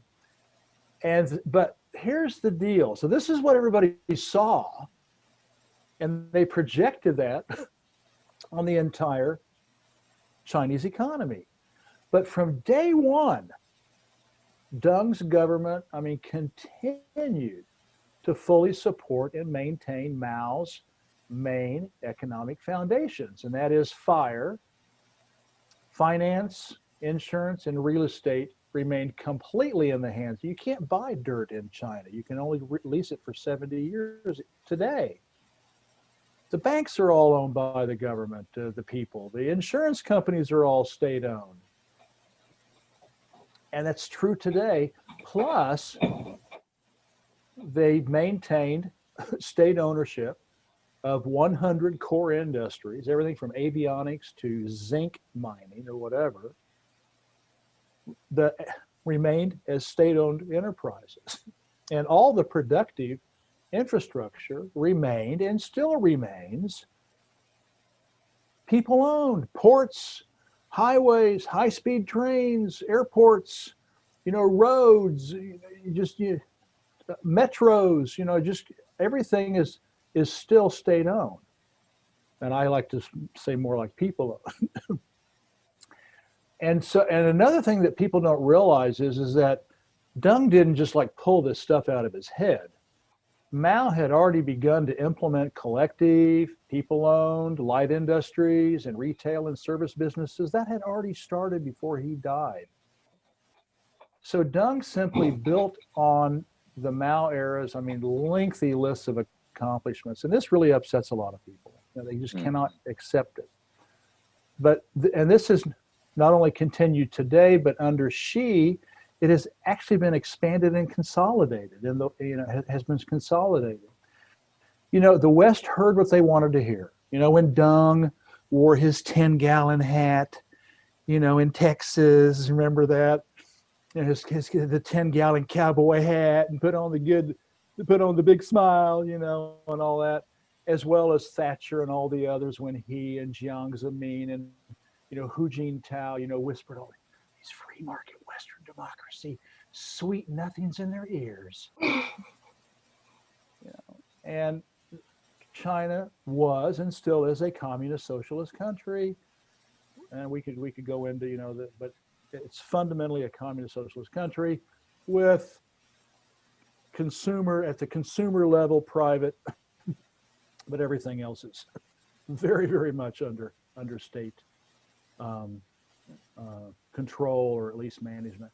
And so you wrangle land. I remember when Xi was elected president, they thought all these,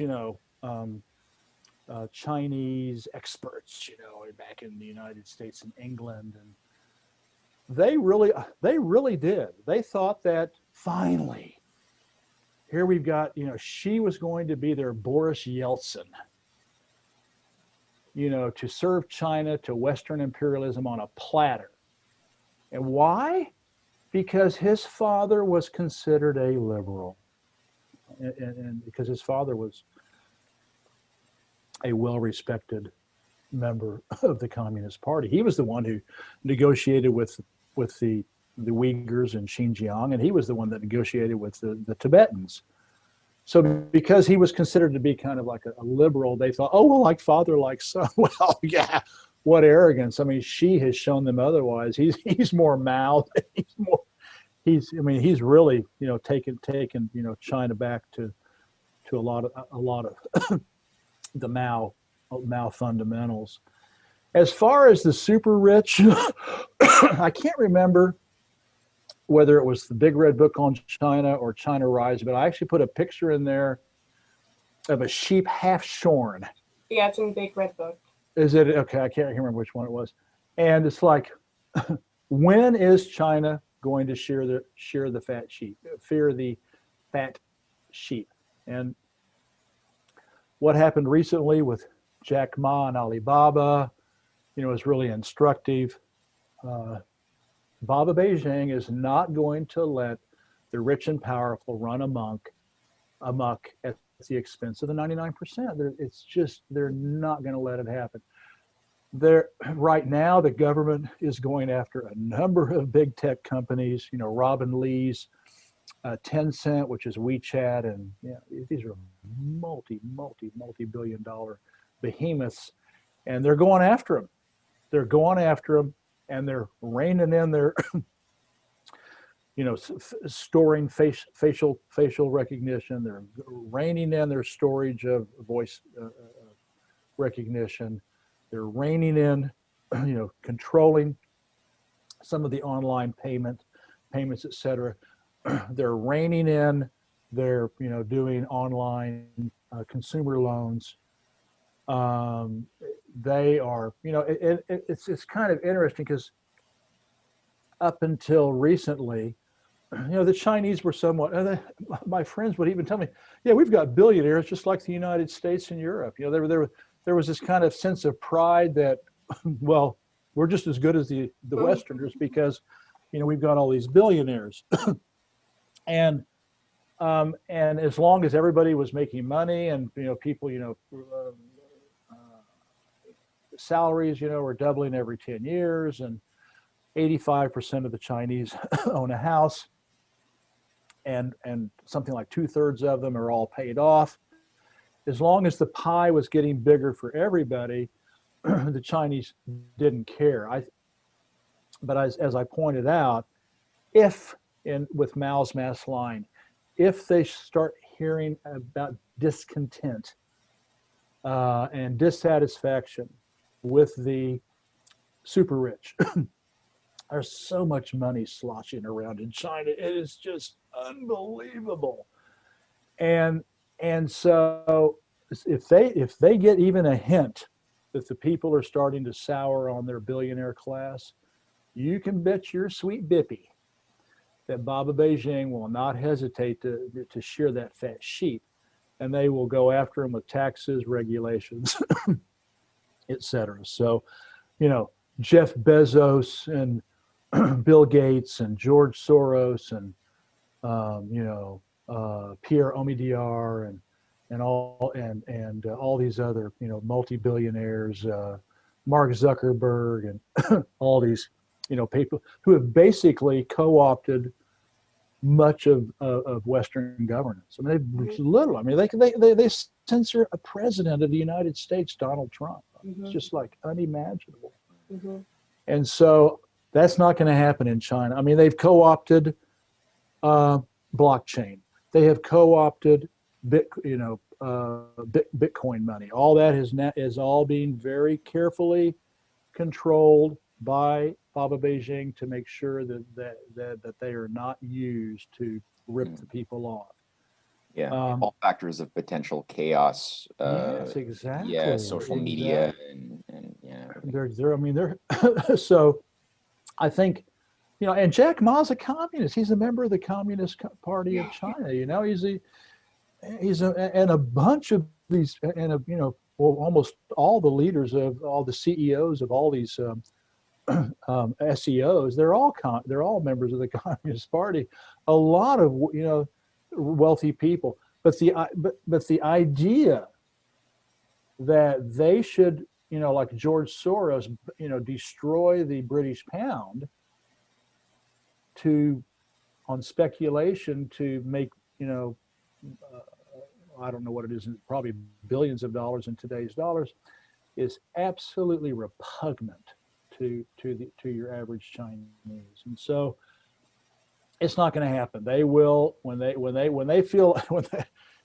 at that thermometer and it's warming up against the super rich, but they're not going to destroy them. I mean, Jack Ma, his company Alibaba has basically been kind of like semi-statified.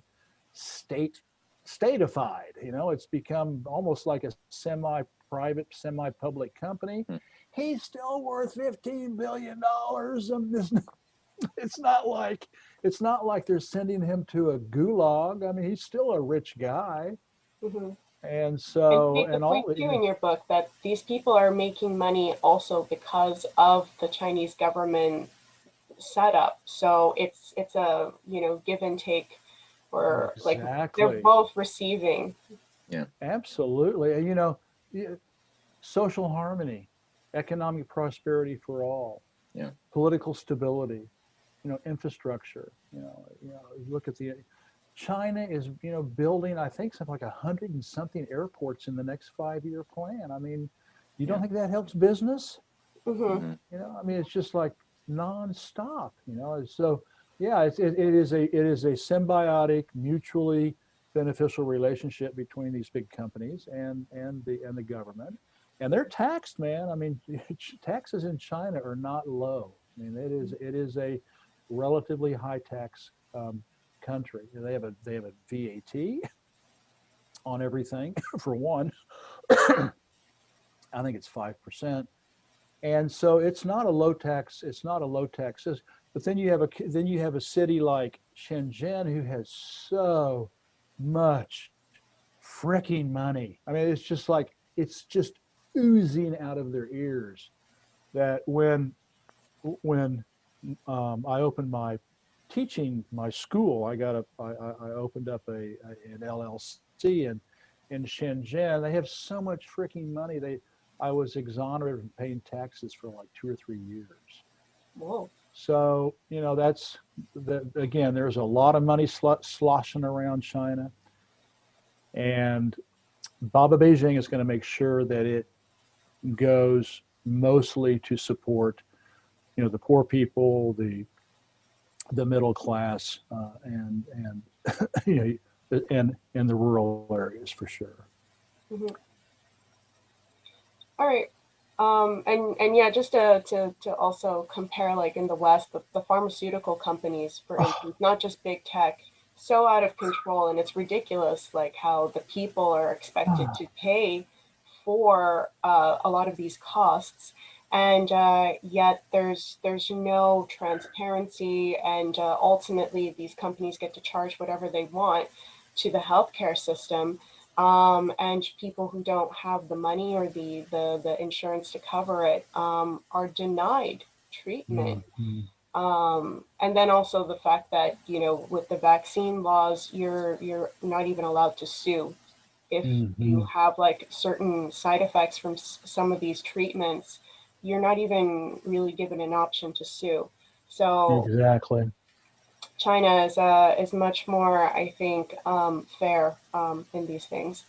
So Absolutely. to wrap it up, Jeff, could you explain to some people who might not understand the Belt and Road Initiative? I know that it's, I think, been declared an official threat to security in the United States. Like, they view this as somehow, like, I don't know, some kind of nuclear missile system.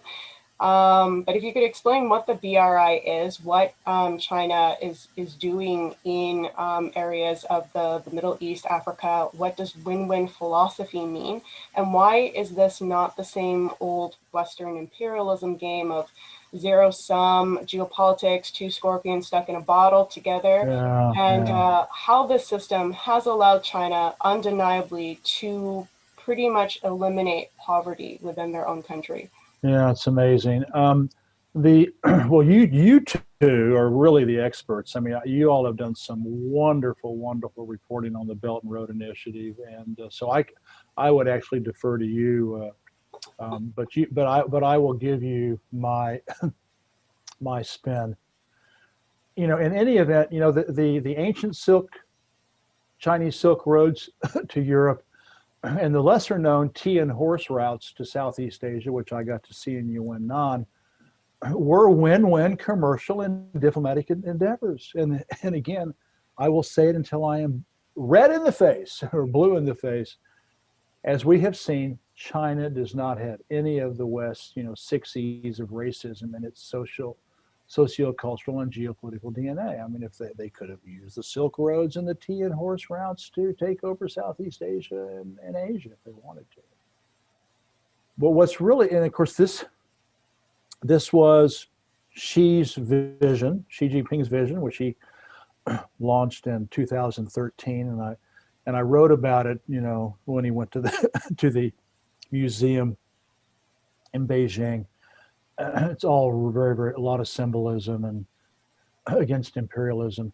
But anyway, the Belt and Road Initiative is simply repeating Zheng He's maritime routes and all of these routes to Europe and all of the routes down to Southeast Asia. And it's really, I love it. I mean, I just think I love it. And because the BRI is proving the Halford Mackinder's, this heartland of Asia theory, that if you control that axis across the east-west axis across Asia, that you can pretty much control this part of the world. The BRI is proving this to be correct, and I'm sure Zbigniew Brzezinski is probably turning in his grave. I mean, this is like the worst nightmare, because now the BRI, I mean, just not only the commercial aspect and the technological aspect and everything else, but we now have the DPRK, Russia, China, and Iran, like this, in what I call the Asian Quad. I mean, they have got Asia locked up, and the BRI is in the middle of it, and there is absolutely nothing that the West can do about it. And so the BRI, I mean, it's just unbelievable. It's flourishing from Portugal, where I just spent a month, and Portsmouth in England, to Penang in Malaysia, and the Persian Gulf, off the coast of Iran. It's all the way to Senegal and Africa, Chile and South America. It's everywhere except the US, which is rejected. I mean, there's thousands of trains, going between Europe, Germany, England, Portugal, Spain. It's just thousands of them, going, crisscrossing the Asian landmass. So this is the ultimate nightmare, for the West. These reptile-brained, neoliberal, neo-colonialists. They are being totally outflanked and passed by with no constructive answer to counter the BRI. Instead of saying, why don't we join? They would never do that, because that's not the way these psychopaths, think. And they wouldn't be able to dictate. Yeah, exactly. They'd have to work with others on an equal platform. Yeah. Imperialists don't do that. Imperialists tell you what to do and how to do it. So as far as China's elimination of extreme poverty, which they bravely announced in 2020, again, there can be no real understanding of China today if you do not understand the Mao era, and because China would not be here today without the Mao era. And so China's poverty reduction started in 1949, with the communist socialist liberation. You saw in the book. I mean, I just list, all this stuff, all these successes during the Mao era. Just one factoid, life expectancy was 35 years. 35 years. Can you even, with all the opium and everything? And in 1949, it was 76, more than doubled by 1978, which is considered, even though Mao died in 76, the policies continued until 78, and they really didn't, and Deng really wasn't able to get going really effectively until 1980. But we can officially say that the Mao era was 1978, because Deng did start working after that. It's just the achievements during the Mao era are just the statistics and the accomplishments, the socioeconomic accomplishments. Deng could have not gotten out of his chair without Mao's many successes, and it continued under Deng, Jiang, Hu, and now Xi.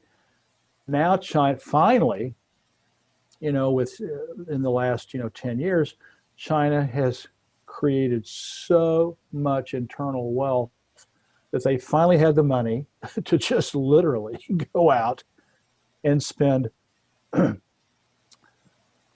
think it was $100 and something billion to eliminate poverty and extreme poverty. And my wife and I saw it. We were in Yunnan and I did see some poor villages when I was traveling for my book 44 Days. I mean, there was obviously some poverty. We were like on a dirt road winding along the border with Laos, and we saw some 2 or 3 of these villages, and when she announced 2 or 3 years ago that they were going to eliminate extreme poverty, I immediately said, those 3 villages are at the top of the list. Those were the kind of backwater, up valleys, hanging on mountainsides. That's what they went after. And again, this really upsets a lot of people. But in my opinion, China's secret sauce for poverty elimination is very simple. It's just communism, socialism. And it's not just China. I mean, when you look at every other similar country, like, what communist socialist Vietnam, DPRK, Bolivia, Argentina, Ecuador, Venezuela, Cuba, Eritrea, in spite of having open war waged on them, I mean, open war waged on them by the West 24/7, they were and are able to eliminate poverty. And so I know this isn't very popular to say, but I mean, for me, the long and the short of it is, capitalism cannot survive cannot survive without poverty, and socialism cannot survive with poverty. And they're just going to keep moving. Now they've eliminated extreme poverty. Now they're going to go to phase 2 and eliminate poverty at a higher level, so that by 2035, China will be a moderately prosperous country for all of the citizens, basically middle class. And this goes back to Confucius. The Xiaoping, the idea of middle class prosperity goes back 3,000 years.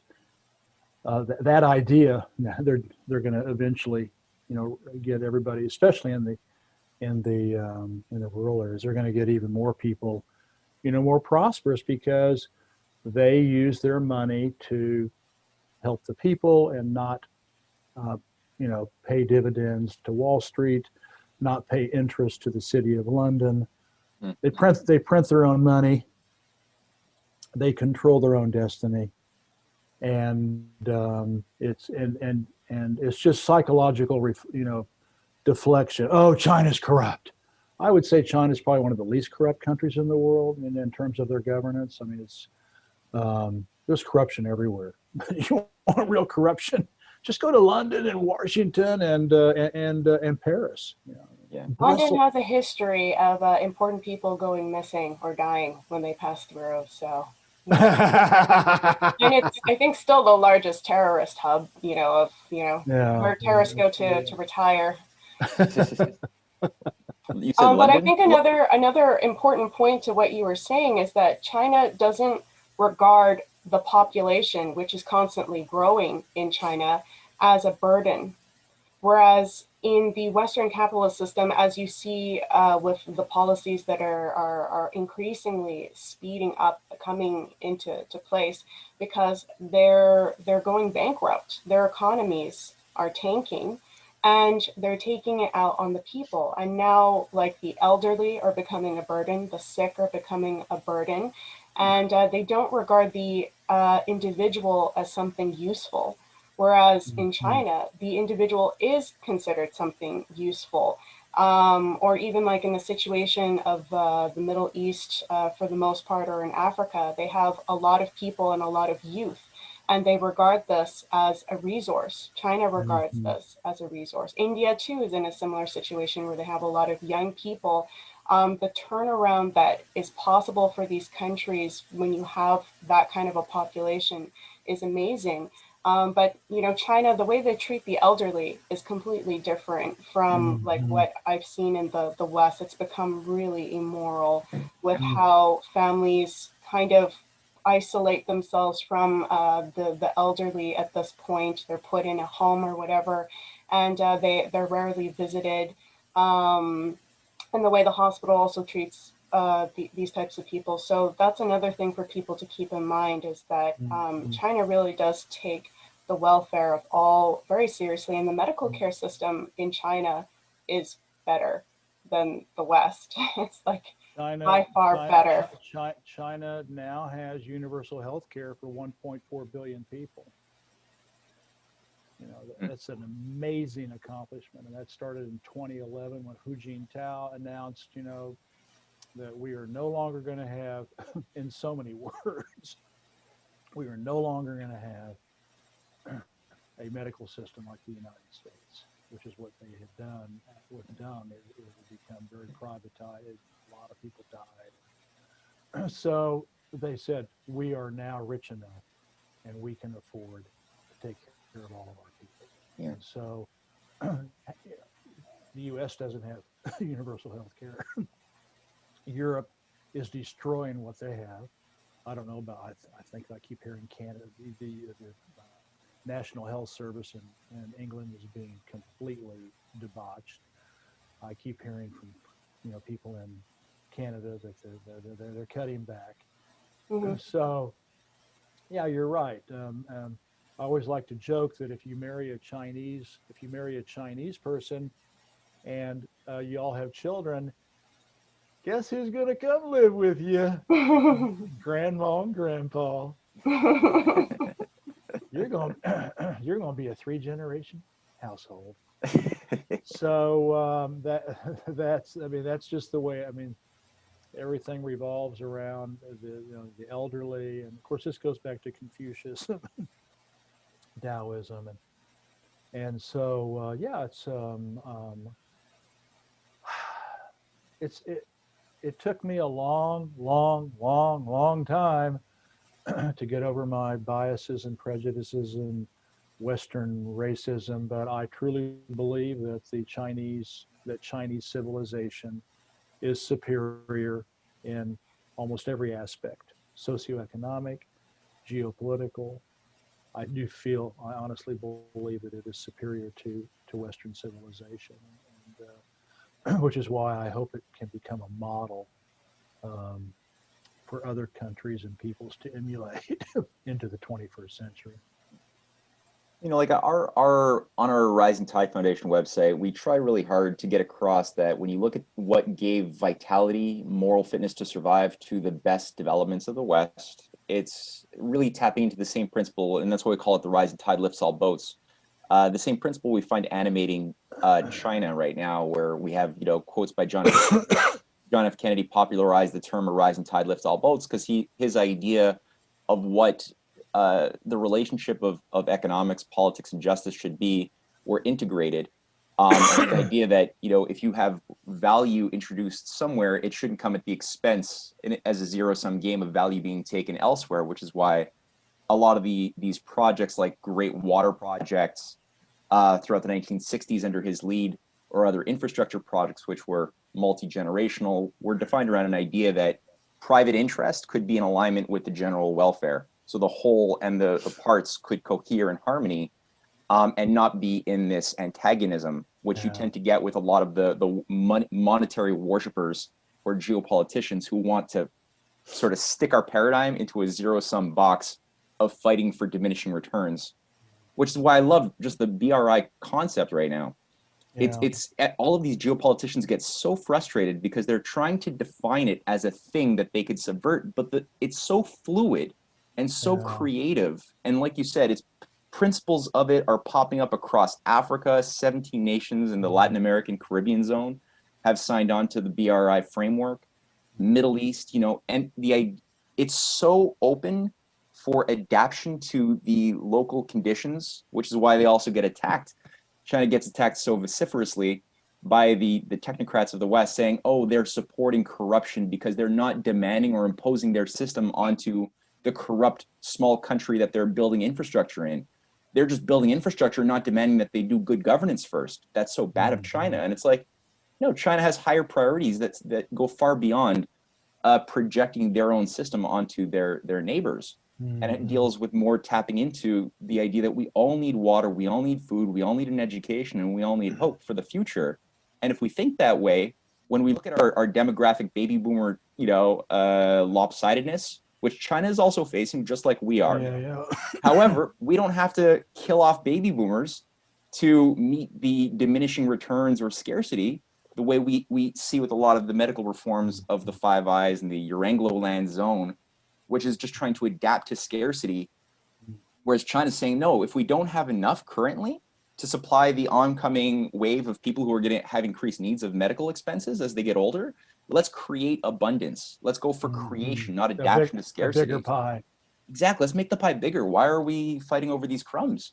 Yeah, exactly. A very different paradigm, and it's a real breath of fresh air to think that human beings can do this, So yeah, Go China. Go China. Absolutely. Thank God. I'd be a much more depressed person. I think Cynthia agrees. And if they weren't doing what they were doing with Russia and their allies. So Absolutely. Jeff, my God, we've gone a little over 2 hours, and Yeah, I know. I've never done an appreciate- interview this long. No, I did. Well, as a guest, I had Einar Schlereth on in his amazing autobiography for World War II and all that. But anyway, that was a 2.5 hour. But I was the host doing, and he did most of the talking. But yeah, this is the longest one where I have been in the hot seat. So thank you for putting up with me. My God, thank you, Jeff, for taking the time. Yeah, it's been the pleasure all hours, and I really hope that people take the time instead of watching a movie tonight. Watch this 2-hour podcast. It really learns something really useful for your life and for the future. This is just such a rich, dense education that you've just taken years of your own experience and you've condensed it into that wonderful book, all of your books really, which people should go online and purchase, invest, and take the time and share the discoveries. Jeff, why don't you say something for the audience in terms of how they can, again, reach you, get in touch with you, go to your website. So. Okay, sure. Well, thank you very much. I humbly appreciate your kind words, because you all are a couple of very, very high-powered journalists, researchers, and writers. My website is www.chinarising.punto, Punto, press.com. And I have an author's page on Amazon. I do not like Amazon, but for authors, they do offer a nice platform. Just Google or just search on Amazon,